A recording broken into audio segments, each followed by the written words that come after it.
Alors les défis quand on a une maladie de peau comme le psoriasis, c'est déjà de s'accepter soi-même, de pas se renfermer, se juger soi-même parce que avant de prendre l'avis des autres, on prend le sien et c'est important d'avoir une bonne image de soi. C'est aussi le fait de ne pas oser aller s'orienter, s'informer et en parler. Alors mes défis quotidiens journaliers sont de prendre mes doses et mon traitement tous les jours. Ne pas oublier car les conséquences peuvent être dramatiques. Crise d'angoisse la nuit, peur de mourir tout simplement, par manque d'air, de respiration. Mon deuxième défi, c'est que mon ordonnance n'est pas à vie, donc je suis obligé d'aller voir au moins mon médecin tous les 6 mois pour qu'il me renouvelle celle-ci. En tant que grand sportif et compétiteur surtout, j'ai été obligé d'abandonner ces sports parce que mon cœur s'était fragilisé et surtout mon asthme m'empêchait de pouvoir aller faire du haut niveau. Et je suis maintenant réduit à faire un sport vraiment très limité pour ma respiration. Je pense que le défi premier, c'est de ne pas rester à rien faire quand on a mal. Voilà, par exemple, moi, j'adore la musique. J'aime le piano, la guitare et le saxophone. Et donc, clairement, ce sont des instruments qui nécessitent d'utiliser les doigts. Et c'est souvent mes doigts qui sont un peu ankylosés, paralysés. Et en fait, le fait justement de continuer à jouer est très bénéfique. Enfin, c'est bien pour le moral et c'est très bien pour mes doigts, en fait. Donc je pense que le défi c'est de se dire là, même si t'as un petit peu mal ou que t'arrives pas trop à déployer tes doigts, joue.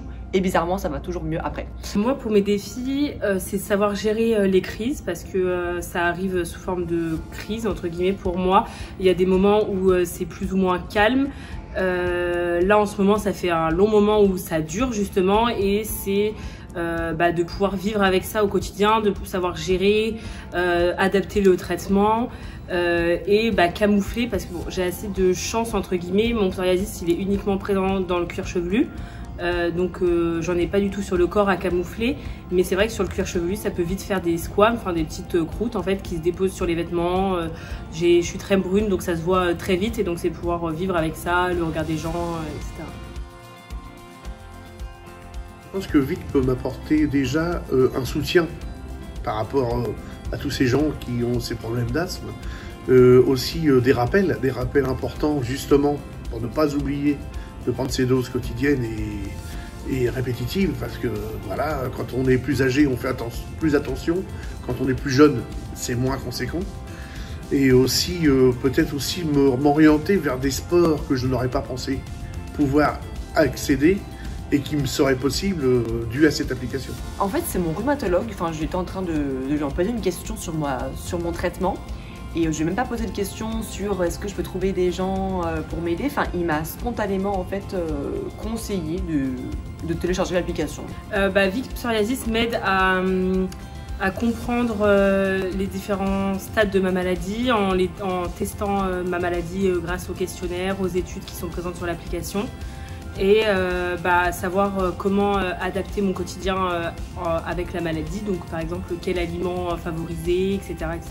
Ça aide beaucoup parce que souvent on est seul, on n'a personne et on n'ose pas dire les choses, on a l'impression, on a toujours peur de ce jugement et l'application a cet avantage de créer un petit bonhomme qui a l'air sympathique, positif, souriant et qui donne envie de sourire en retour. Il y a une manière de communiquer justement qui se fait naturellement, qui cherche à dépasser la robotique pour aller vers un côté plus humain et sincère. Il y a aussi le côté de conseil sur tous les aspects de la vie. C'est souvent des questions très simples pour nous, des questions qu'on se pose tous les jours et qu'on n'ose pas aborder comme la sexualité, le côté familial, le côté héréditaire, le côté alimentaire. Donc vraiment c'est des questions qui parfois peuvent nous brusquer, nous offenser. Et le fait d'en parler avec quelqu'un qui a un avis neutre, ça aide.